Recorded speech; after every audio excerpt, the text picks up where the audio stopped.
Buenas noches, bienvenidos al banquillo. Gracias por estar con nosotros con horarios especiales debido a la Copa del Mundo que ya está entrando en la dinámica final.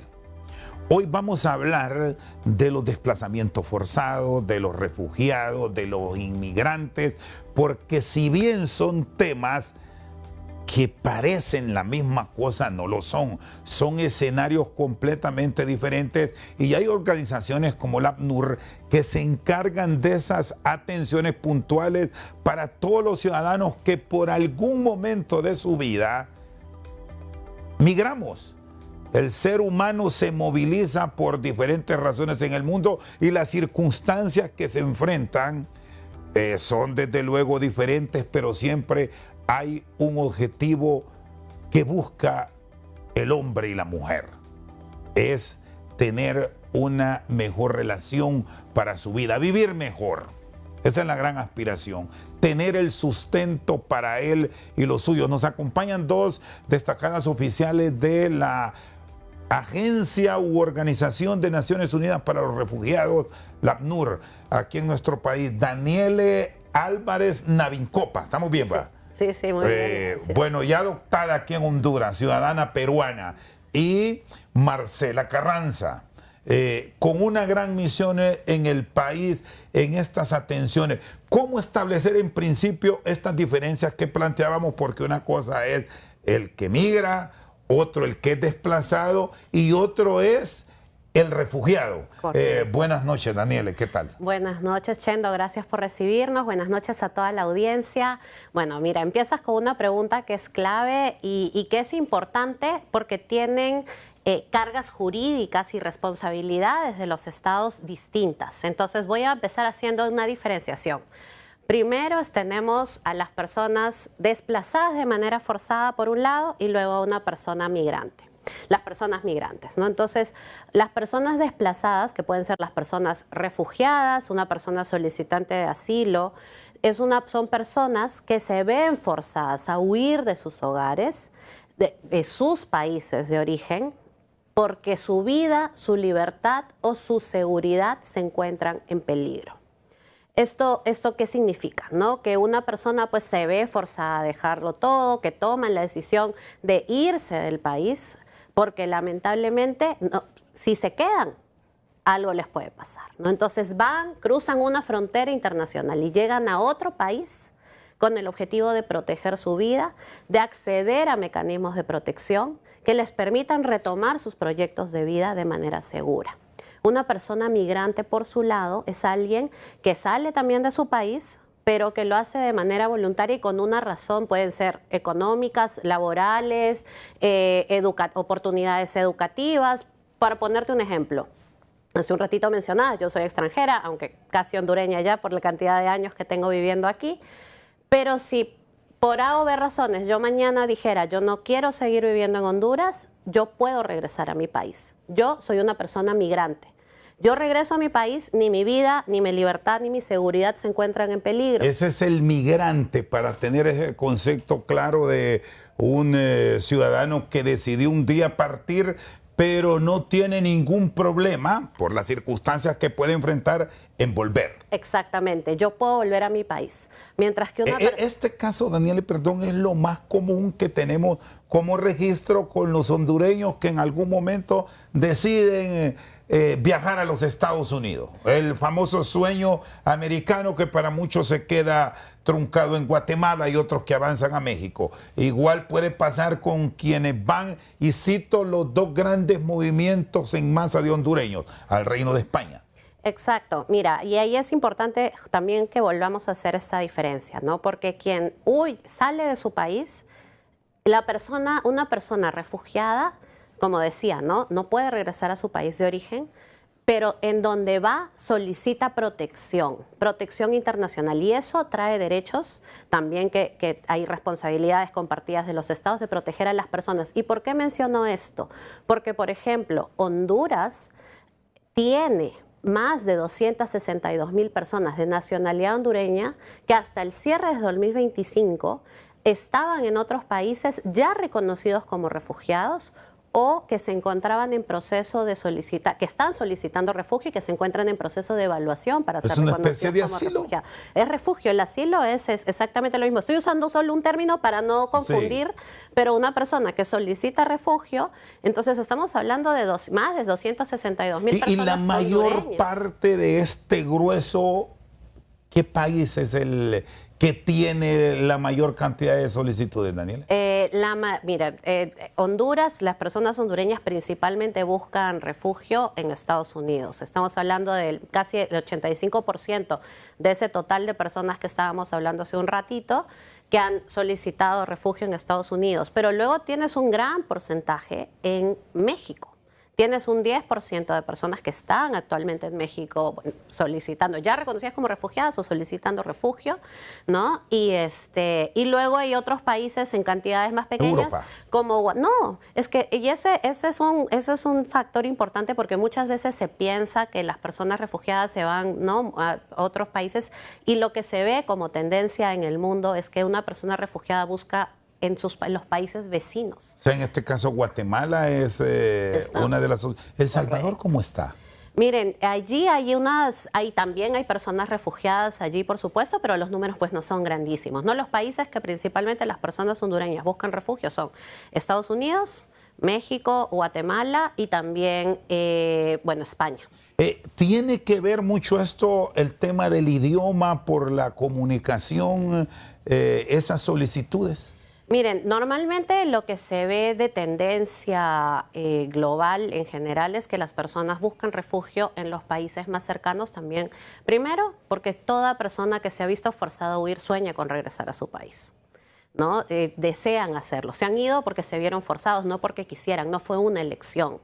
¿No? Una elección es cuando uno decide y dice yo me voy porque esto me parece mejor. Una persona forzada a huir lo hace porque no puede estar allí y sueña con regresar a su país, pero el idioma también es importante y la cultura. Entonces se quedan en los países cercanos. ¿Y qué tanto es de efectivo esa solicitud? Porque muchos, es obvio, la solicitan, pero de la petición a la realidad estamos en un escenario complejo. No sé si ya presentamos a Marcela. ¿Qué tal? Buenas noches. Buenas noches, Rosendo. Muchas gracias. Sí, de hecho, cada estado tiene la discrecionalidad, ¿verdad?, de recibir a las personas en su territorio, y cada estado también revisa, analiza las solicitudes de protección internacional. Entonces, usted consulta qué tan factible es que se reconozcan las personas. Bueno, es un compromiso internacional de los estados recibir la solicitud, a revisarla, analizarla y emitir una resolución indicando si la persona merece recibir el reconocimiento de persona refugiada o no. Debemos decir que se van porque tienen pendientes en nuestro país. Y me refiero no a un eventual hecho de amenaza, son incluso acciones hasta pendientes con la justicia que es requerido en el país, y tienen ese hecho de petición, que en algunos casos, aunque son hechos aislados, el país los requiere para que se presenten. ¿Cómo lo manejan a nivel de ACNUR? ¿Qué orientación brindan? ¿Cuál es la comunicación que se tiene, Marcela y Daniela? Sí, bueno, cada estado tiene su propio procedimiento, ¿cierto? Entonces, según su marco legal de protección, ya sea internacional y nacional, se revisa, no es instantáneo, no todas las personas que solicitan la condición de persona refugiada van a ser reconocidas. Por eso lleva un procedimiento, ya se establece en la Convención de 1951, ¿verdad?, los criterios vinculantes para identificar los motivos de persecución de las personas. Entonces, los estados hacen un análisis riguroso de cada solicitud, y en este análisis se vincula, por ejemplo, por qué la persona sale, cuál es el riesgo de protección que tiene. De esa solicitud, esa amenaza a muerte. Sí, violencia generalizada, persecución por opiniones políticas, por persecución por pertenencia a determinado grupo social, también por la raza, la religión, la nacionalidad. Todos esos motivos están bien vinculados a lo que establece la Convención, pero también lo que establece la Declaración de Cartagena de 1984, que habla sobre la violencia masiva de los derechos humanos de las personas y también la perturbación del orden público. ¿Y quién está migrando más del país? Por lo menos los datos de estos, o solicitando refugio para ir por partes en esta entrega. ¿Varones, damas, grupos familiares? ¿Cuáles son los registros? Es bastante homogéneo en realidad. O sea, y creo que aquí también hay un detalle que es importante mencionar, ¿no? Normalmente lo que vemos en los movimientos es de que hay de todo, ¿no? Hay mujeres, hay hombres, hay niños, son familias de diferentes grupos de edades. Lo que se tiene como registro más bien es un poco el desplazamiento interno en el país. Y, por ejemplo, en el caso del desplazamiento interno, sí hay una diferenciación, digamos, se puede ver una desproporción en la población, específicamente de mujeres, porque hablamos del 55% del total de personas desplazadas, el 55% desplazadas internamente, el 55% son mujeres. Y este es un dato que es aparte de los números que anteriormente manejábamos. Correcto. Ese es un movimiento interno, entiéndase, por amenazas, por actuación de grupos antisociales, que es aquello que identificamos como un movimiento de alguien que vivía en el norte y por el peligro de su vida migró al oriente, o que del oriente se va a la zona insular, por citar un caso puntual. Correcto, y ese es otro grupo de las personas que se ven desplazadas forzosamente. Justo cuando al inicio hablamos de esta diferencia, una persona refugiada, persona migrante, y después el grupo de personas desplazadas, que son tres, ¿no? Están las personas refugiadas que hablábamos, las personas solicitantes de refugio y las personas desplazadas internamente, que tienen la misma característica, no pueden regresar a su hogar, pero no han cruzado una frontera internacional. ¿Y cómo se encuentran dentro del territorio? O cómo ACNUR está protegiendo ese núcleo, desde luego con el apoyo de las autoridades? Porque en muchos de estos casos no solo es el tema de violencia que señalaba Marcela, sino que es el tema de la amenaza a su vida. Correcto. Miren, en Honduras las causas principales de desplazamiento forzado interno son las extorsiones, las amenazas, el reclutamiento forzado de niñas, niños y adolescentes por parte de organizaciones criminales. También está el despojo de viviendas y el control territorial que existe en las comunidades. También está la violencia de género y que sabemos que Honduras tiene un problema pues allí bastante grave.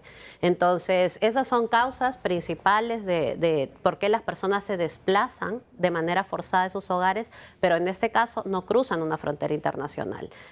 Hace poquito el ACNUR con el Instituto Nacional de Estadística publicamos un estudio, una actualización de un estudio de caracterización que salió de un reporte de la caracterización del desplazamiento interno en Honduras, y se ha identificado que al menos 423,000 personas hondureñas se han desplazado una vez en su vida. Estamos hablando de casi el 5% del total de las personas hondureñas. Esta cifra es inmensa, y a eso se suma las más de 262,000 personas que ya cruzaron una frontera internacional y que están solicitando refugio o asilo fuera de Honduras. ¿Qué trato se le da? ¿Cómo la policía en este caso, y no sé si organismos defensores de derechos humanos se complementan, el Ministerio Público, para la protección de el bien primario, la vida? Que ahí está radicando todo, más allá de los riesgos que hay de muchas personas a quienes les han quitado los inmuebles y les obligan prácticamente a un pago de extorsión. Sí, el Estado, a través de sus instituciones, sobre todo nosotros trabajamos muy de la mano con la Secretaría de Derechos Humanos, y hay rutas específicas de atención y protección a las personas desplazadas internamente. También trabajamos muy de cerca con el Instituto Nacional de Migración para la protección de las personas refugiadas y solicitantes de la condición de refugiado en el país. Entonces, se trabaja de manera conjunta con esas instituciones, por ejemplo, la Secretaría de Seguridad a través de la Policía Nacional, la Policía de Frontera, por ejemplo, identifican a personas con necesidades de protección y les dan una referencia hacia el Instituto Nacional de Migración para evaluar sus necesidades inmediatas de protección internacional, por ejemplo. Y en el caso de las personas desplazadas, también se hace toda una ruta de asistencia y protección para que las personas justamente tengan acceso a derechos, a sus derechos fundamentales, ¿verdad? Como acceso a la salud, acceso a una referencia y un análisis de su caso individual, y así que pueda dársele protección, la protección que necesita. La protección más allá de los que pueden ofrecer las comunicaciones de hoy que brinda ACNUR al que va en busca, bien sea de asilo, al que migró porque ve en los países vecinos o en los países del norte una mejor opción. ¿Cómo la llevan para la protección de esa persona? Porque hemos visto infinidad de casos que los parientes ni siquiera saben hoy en día si un ciudadano que decidió irse está vivo, porque hubo una desconexión.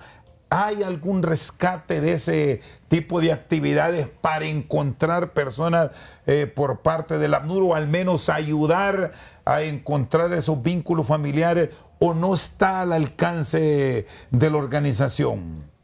Bueno, hay mecanismos de protección, ¿verdad?, del Estado. Por ejemplo, la Secretaría de Relaciones Exteriores tiene su Oficina de Protección al Hondureño. Nosotros también trabajamos apoyando el fortalecimiento de estas capacidades de las instituciones, y cada institución del Estado pues tiene un rol fundamental.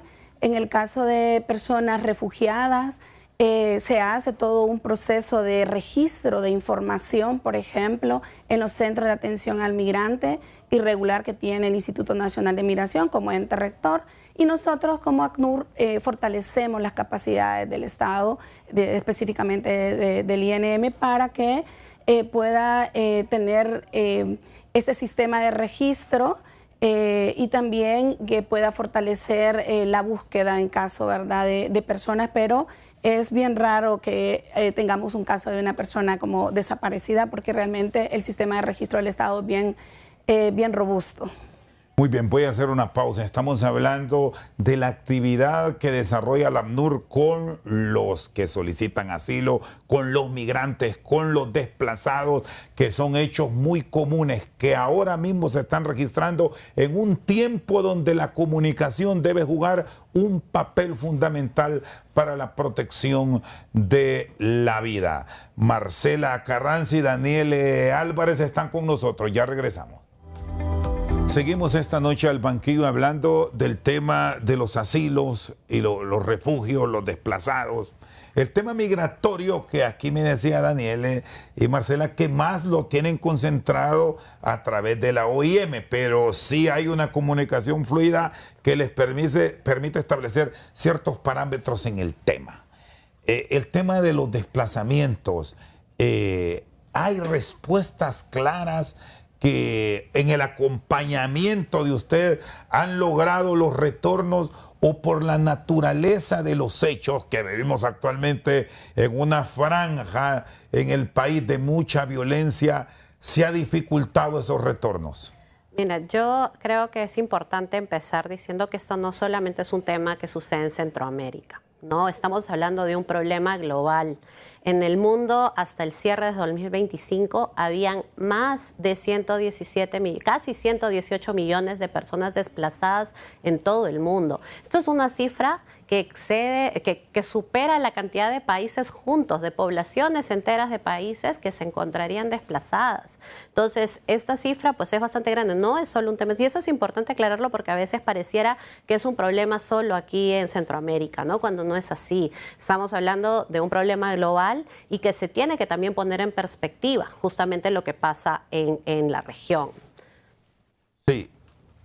Sí, yo creo que también que cuando hablamos de retorno, bueno, en el caso de la protección internacional en sí, es una solución duradera. O sea, retornar a su país de origen, la persona, esa sería como una solución duradera. Sin embargo, es algo complicado porque las personas no pueden retornar a su país de origen porque las situaciones que forzaron su huida persisten en el país de origen. Entonces, ¿qué se hace en los países donde está la persona solicitando protección internacional?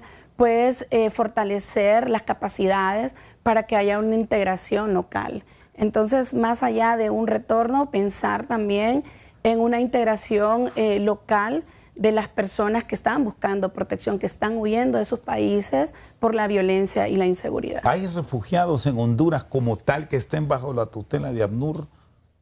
Es importante ahí sí hacer una diferencia porque el ACNUR acompaña a los estados, en todos los estados, a los procesos de asilo que llevan, pero el ACNUR no hace nosotros no determinamos quién es una persona refugiada o no, lo hacen los estados. En este caso, en el caso de Honduras específicamente, lo hace el Instituto Nacional de Migraciones. Entonces no hay, digamos, eso es importante diferenciar porque a veces las personas dicen, el ACNUR va a determinar, no somos nosotros, son los estados que lo hacen en el marco del derecho internacional y en la aplicación de estos marcos de protección que existen.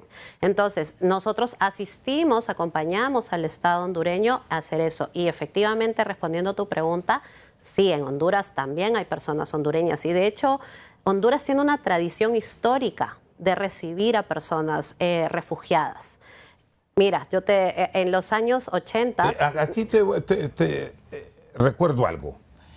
En los años 80, la zona del Arenal, en el Paraíso, algunas aldeas fronterizas también, en ese entonces aldea, hoy ya municipio de Trojes, se tuvo espacio para estas personas, incluso creo que muchas de ellas obtuvieron con el tiempo, y ese es otro de los puntos, cuando pueden pasar a ser incluso hasta nacionales de Honduras, porque hay casos de esos ciudadanos que vinieron desplazados, la mayoría, casi que el 100% eran de Nicaragua, producto de la guerra entre el sandinismo y el somocismo.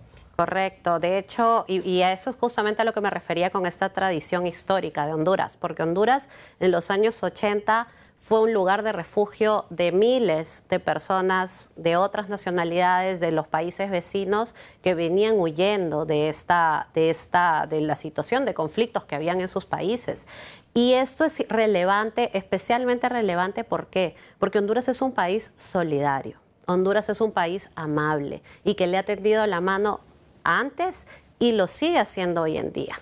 Entonces, y por eso decía, ¿no? Ahí está, en esta tradición, porque hoy en día llegan personas a Honduras, están llegando personas a Honduras actualmente. Hay 270 personas refugiadas, reconocidas ya como refugiadas viviendo en Honduras, que han podido rehacer sus proyectos de vida en el país, que se encuentran contribuyendo con su trabajo, con sus experiencias, con sus talentos al país, que contribuyen a sus comunidades y a las economías. Y también hay un poco más de 700 solicitantes de refugio en el país hasta el cierre del 2025, perdón. Entonces, también son personas que están llegando al país y que reconocen en Honduras esa inmensa solidaridad que se encuentra en las comunidades y también el apoyo que hay, y que las personas dicen, bueno, aquí es donde yo quiero recomenzar mi proyecto de vida. Nosotros que trabajamos de cerca con las personas refugiadas. ¿Y qué tipo de atención les dan ya ustedes cuando ha corrido todo ese proceso? No sé si podemos saber dónde están, porque este es otro elemento. Hay casos que son muy privados, que se manejan bajo ciertos parámetros, no sé si hasta de secretividad, por los riesgos que tienen algunos de estos ciudadanos que llegaron y se quedaron en el país, Marcela. Sí, justamente hay un principio que es el principio de confidencialidad en todo el marco de protección internacional, por ejemplo, y no se comparte, por ejemplo, información sobre los lugares donde están las personas y demás, pero sí los servicios de asistencia y protección a los que pueden acceder las personas es similar al derecho que tiene el hondureño, ¿no? Tiene derecho a acceder a la salud, a la educación, a la vivienda, al empleo, y justamente se hace a través de las instituciones del Estado. Inicia con la recepción de la solicitud de asilo, se revisa, se analiza y se emite una resolución, y durante todo este proceso de análisis las personas están en un proceso de integración también en el país, ¿no? Entonces, en este proceso de integración se le brindan diferentes servicios. Por ejemplo, nosotros como ACNUR acompañamos a las instituciones del Estado para fortalecer, por ejemplo, el Sistema Nacional de Refugio. para que hayan decisiones justas, eficientes y transparentes, y también para que las personas puedan tener acceso a diferentes servicios como salud y educación. Y también trabajamos con algunas comunidades para que las personas también tengan acompañamiento y orientación. Hay opciones, o sea, al final estas personas que se quedan buscan una actividad, obviamente, para sobrevivir, porque ya prácticamente se convierten en ciudadanos del país. Ahí ustedes están con ellos, ¿hay apoyo para una eventual colocación o cómo es el servicio que brindan junto al Estado? Nosotros trabajamos con el Estado para fortalecer, digamos, mecanismos de empleabilidad, de medios de vida. Nosotros tenemos un programa y apoyamos sobre todo para que incluso se involucre la empresa privada, ¿verdad? Porque esto es la protección internacional, la condición de persona refugiada, no solamente es darle un documento a una persona que se reconoce como refugiada, sino que va más allá. Va pensada en una integración para que la persona pueda hacer su proyecto de vida, para que la persona pueda tener acceso a un empleo digno, para que pueda tener acceso a un medio de vida, a un emprendimiento. Incluso nosotros hablamos con Daniel de muchos casos de emprendimiento que vemos en el paraíso. Hay casos exitosos ya que son ejemplos. Sí, hay casos que son exitosos, que son de ejemplo. De hecho, las personas refugiadas ven a Honduras como una comunidad en donde pueden reconstruir su vida, una comunidad que le ha dado la mano y pueden tener sus microempleos, digamos, sus microemprendimientos, y dan incluso trabajo a otras personas. Entonces es un aporte muy esencial que brindan también al territorio las personas refugiadas, porque también emplean a otras personas, siendo refugiadas u otras personas también nacionales. Y este sí es un buen caso y un ejemplo a seguir, porque no se convierten en cargas, que eso al final es un gravísimo problema para países como nosotros, que sabemos que la economía no está tan fortalecida como otros países, y aquí hay un buen punto. Estas personas prefieren los sitios fronterizos partiendo del desplazamiento que han tenido, o están en la gran ciudad.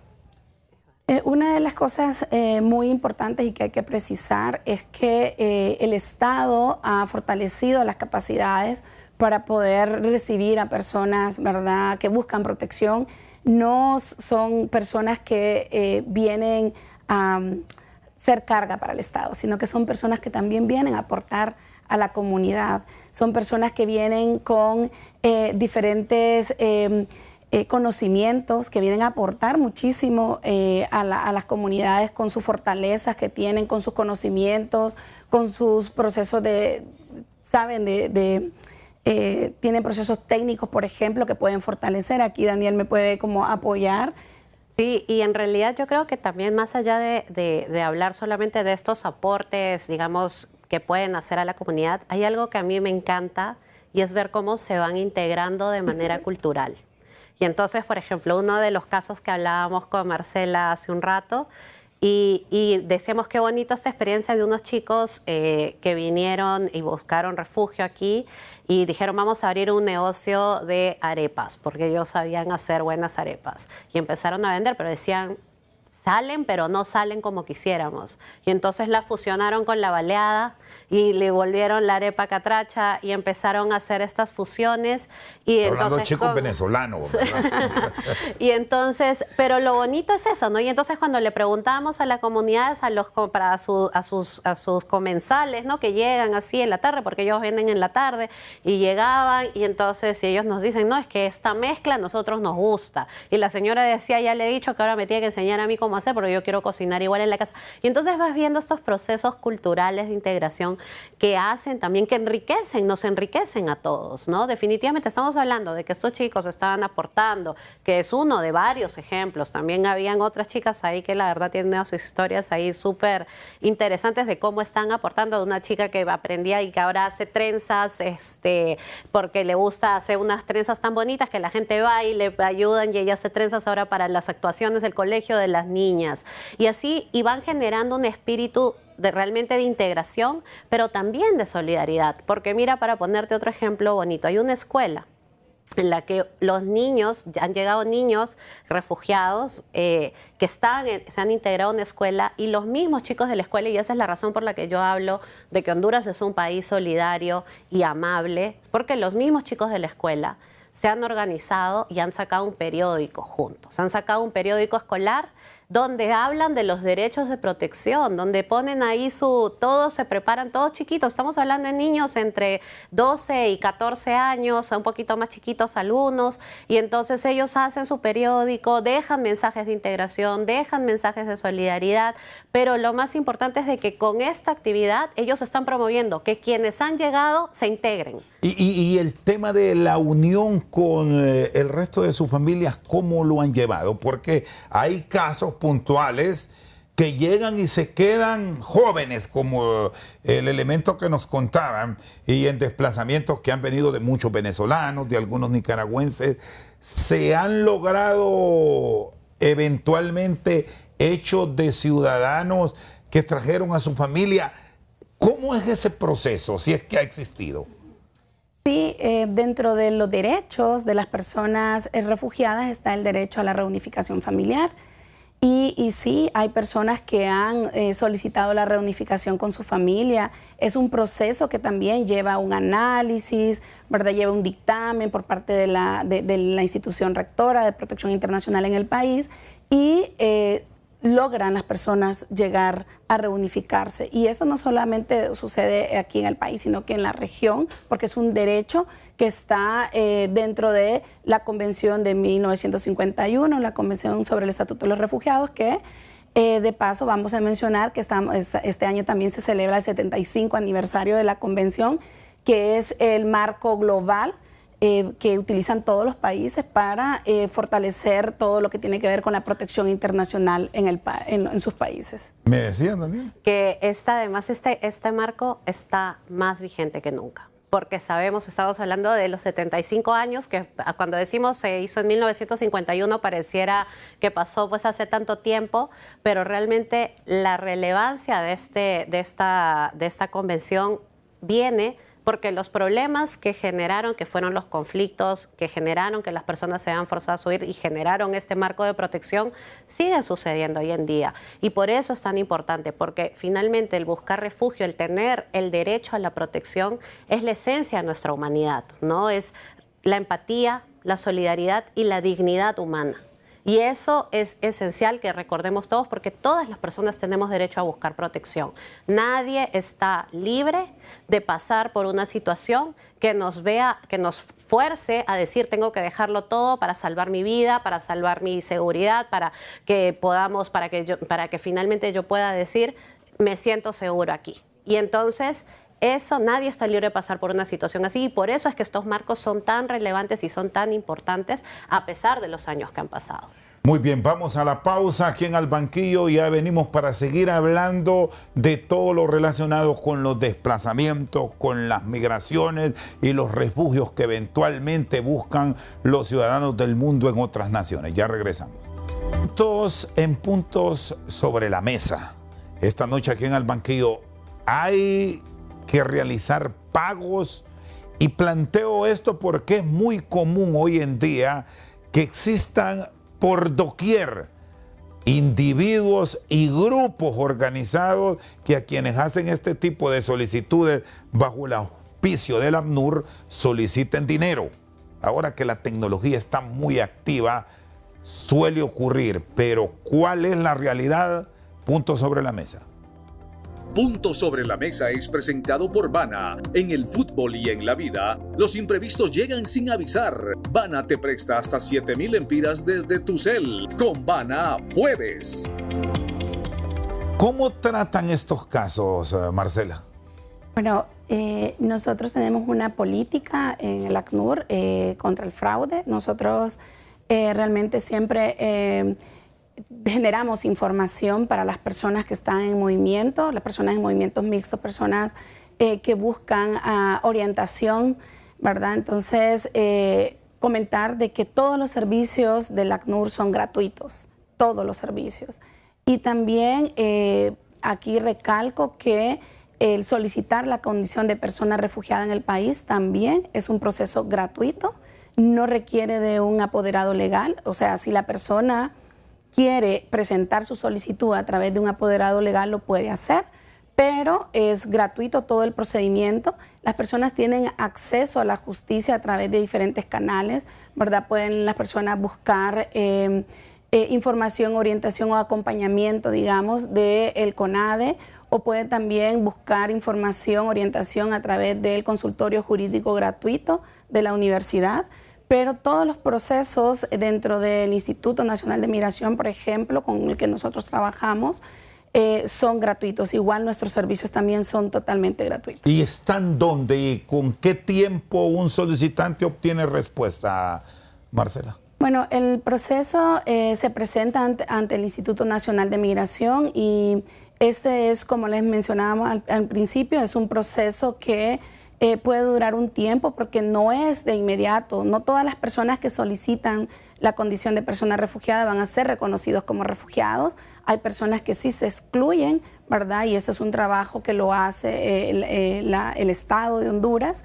Y, es decir, que hay descalificados, por usar un término, porque es un estudio que se realiza y todo un esquema que hay que cumplir. Es correcto, se hace todo un análisis del caso, caso por caso. No se hace también un análisis, digamos, de varias personas de la misma nacionalidad. Aunque que se sean familias, los análisis para el resultado final son individuales. El Estado tiene que hacer un análisis individual del caso por expediente. Eso es una garantía mínima que tiene el procedimiento, ¿verdad? Analizar cada caso. Las personas tienen que pasar por una entrevista y tienen que recibir una decisión por escrito. Entonces sí se hace análisis caso a caso. Ahora, el tema de la documentación que requieren, porque muchos por el tiempo en que toman estas decisiones en su país llegan sin documento, llegan sin nada prácticamente. ¿Cómo construyen todo un expediente? Nosotros como ACNUR acompañamos al Estado para fortalecer sus capacidades de registro, de análisis de casos y incluso de emitir la resolución. Entonces, para estos procesos es específicamente el Instituto Nacional de Migración que hace todo este análisis y inicialmente emite una autorización de permanencia temporal que este permiso le permite a las personas de circular a nivel nacional y se le brinda por 3 meses y se puede estar renovando por 3 meses más hasta que la solicitud pues ya es emitida una resolución definitiva de su caso y se le emite un carnet como residente bajo la categoría como persona refugiada. ¿Tienen casos de personas, porque de todo existe, que les dieron esa documentación y después desaparecen y se van? ¿Han tenido registros? Bueno, el Estado, a través del Instituto Nacional de Migración, tiene esos registros. Nosotros como ACNUR solo apoyamos, acompañamos, por un lado a las personas para que tengan acceso a sus derechos, ¿verdad? Para que tengan acceso a este derecho de documentación, este derecho a que se le pueda presentar la solicitud para que pueda recibir una notificación por escrito, y también acompañamos al Estado para que sus procesos también sean eficientes, seguros, transparentes y sí, definitivamente el Instituto ha fortalecido toda su capacidad para... El tema de las enfermedades interesa conocer, porque algunas patologías que estaban erradicadas para nuestro país a raíz de todos estos movimientos, sea cual sea la situación, se han vuelto a activar. ¿Cómo lo están controlando a nivel de la frontera, donde los flujos migratorios aumentaron? Y sobre todo si vemos los ejemplos de hace un par de años atrás, cuando el tránsito de ciudadanos venezolanos aquí se disparó, sin tener controles puntuales de los movimientos de América del Sur a la región. Sí, mira, a ver, yo creo aquí también que hay algo que es muy real. A veces los movimientos de personas suceden en todo el mundo todo el tiempo, ¿no? Entonces, a veces hemos tenido, también hay una suerte de narrativas que se generan en torno a los movimientos de personas que no siempre son del todo reales. Lo real es que las personas, por lo menos aquí al llegar a Honduras, llegan y pasan por una evaluación médica, es médica, ¿verdad? Es una evaluación médica que pasan, y entonces allí es donde se hace un primer descarte de las cosas, ¿no? Y luego toda persona que refugiada, ¿no? Solicitante de refugio que está en el país, luego puede acceder al sistema médico. No sé si quieres complementarme.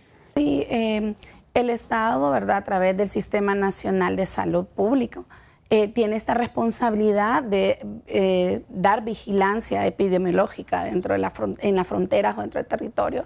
Incluso el Estado de Honduras pertenece al Reglamento Sanitario Internacional y tiene también sus oficinas sanitarias internacionales, las OSI en frontera, y hacen todo un proceso de coordinación para identificar a personas con diferentes patologías. Entonces, sí hay un control en frontera.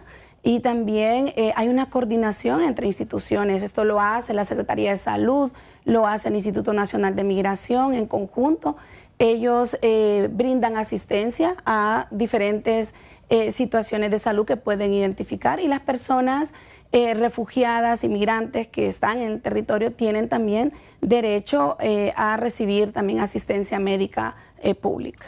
Muy bien, voy a ir a la pausa porque aquí en este tema que planteábamos debe existir una fortaleza por parte del Estado en el acompañamiento, porque difícilmente se van a tener controles puntuales cuando los flujos son masivos. Y la prueba la registramos cuando algunos hechos ya los estamos reportando aquí en el país después de años de haber sido erradicados. El caso del gusano barrenador, por citar un caso, el caso de otras patologías como el sarampión que nos han llegado, y en eso, más allá del trabajo que realizan organizaciones como la ACNUR, como la misma Migración, debe ser la Secretaría de Salud, la Secretaría de Agricultura, el Estado como tal, puntual en las revisiones a nivel fronterizo. Pausa, ya regresamos. De ACNUR, por cierto, hay grandes estrellas en Copas del Mundo que han sido refugiados, y es para que vean ustedes cómo el ejemplo de una atención puntual, no importa dónde sea, lo puede llegar o lo puede llevar al triunfo. El caso de Alfonso Davis de Canadá, que también ha pasado a la ronda de octavos de final. Alfonso Davis, refugiado, y esas circunstancias de la vida lo llevaron a Canadá y hoy triunfa y es un futbolista exitoso en el Bayern Múnich. Y además es un colaborador de alto perfil del ACNUR, porque él se ha sumado a las voces del ACNUR a hablar del inmenso potencial que tienen las personas refugiadas cuando reciben apoyo y reciben una mano solidaria que les diga, que les facilite el acceso a derechos. Alfonso Davis, por ejemplo, es una persona, llegó de niño refugiado por las situaciones que pasaban en su país. Él llegó a Canadá, Canadá le dio refugio y allí él encontró una oportunidad, solo necesitó una oportunidad para destacar. Y esa es la situación de la gran mayoría de personas refugiadas. Solo una oportunidad les permite transformar su vida y reiniciar sus proyectos de vida con dignidad. Bueno, y hay muchos otros casos de gente que ha triunfado en el fútbol y se ha vuelto colaborador con sus países. Iñaki Williams con Ghana, aun y cuando su nacionalidad en el tiempo es española.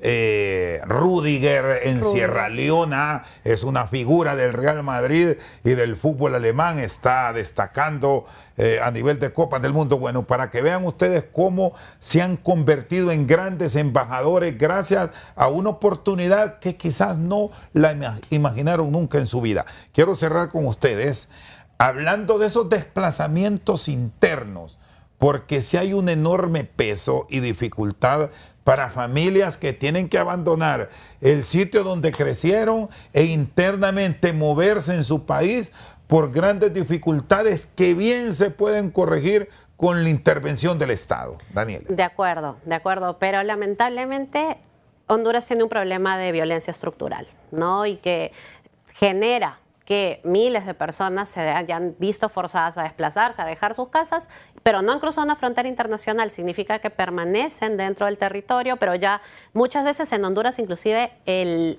desplazamiento es intramunicipal, que se cambian de un sector a otro dentro del mismo municipio, ¿no? Y entonces las personas al final lo que buscan es simplemente protegerse, escapar de ese riesgo que tienen encima, que les llega a veces a través de una amenaza, a través de una llamada, en fin, todos sabemos en Honduras cuáles son las situaciones que enfrentamos.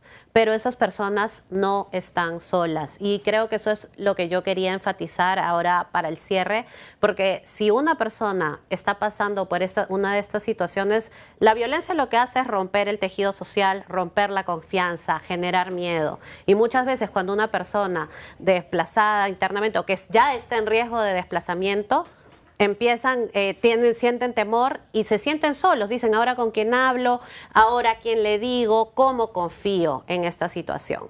Y en realidad no están solas en eso. Ese es el primer mensaje. En Honduras hay un marco legal que protege a las personas desplazadas internamente. Está la ley de prevención, atención y protección de personas desplazadas internamente. Y hay instituciones que vienen brindando asistencia inclusive antes de que exista este marco legal de protección, como la Secretaría de Derechos Humanos o el CONADE, que pueden asistir, que buscan orientar a las personas, y también están las organizaciones como nosotros, como el ACNUR, que podemos orientar y brindar información y en muchos casos asistencia en caso de ser necesario. Entonces, yo les invito a visitar, ahí están en pantalla nuestras redes sociales, ahí está el QR si le quieren hacer escaneo para que puedan ver en un chatbot a través de WhatsApp, y si quieren, todo es de manera confidencial y además todo es gratuito. Ningún servicio del ACNUR es cobrado.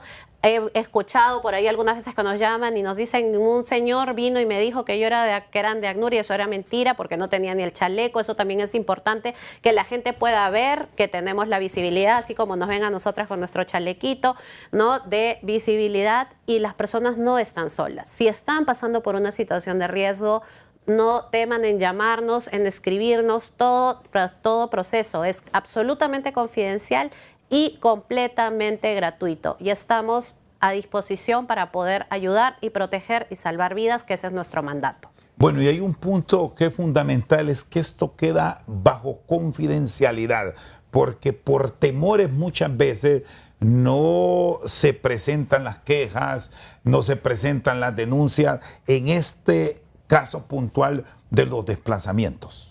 Sí, lamentablemente, pues ahí a veces las personas sienten mucho temor, y por eso hablaba de instituciones también como el CONADE, por ejemplo, ¿no?, que lleva los registros. Ellos llevan un registro de quejas, y también también estamos nosotros. Por eso digo, hay instituciones que pueden brindar, y organizaciones humanitarias como el ACNUR, que brindamos información, que asesoramos y acompañamos en estos procesos, y de manera absolutamente confidencial para proteger la vida de las personas. Y la atención y el apoyo de otros organismos, más allá del respaldo que les da el Estado, hablando de los fondos externos, ¿cómo han estado? ¿Cuentan con ello o ha sido una enorme dificultad? Porque para todos estos movimientos, obvio, se necesita presupuesto. ¿Cómo trabajan hoy en día, que han existido limitantes en recursos por decisiones que son muy particulares de gobiernos que han apoyado? Pero ¿cómo está ACNUR?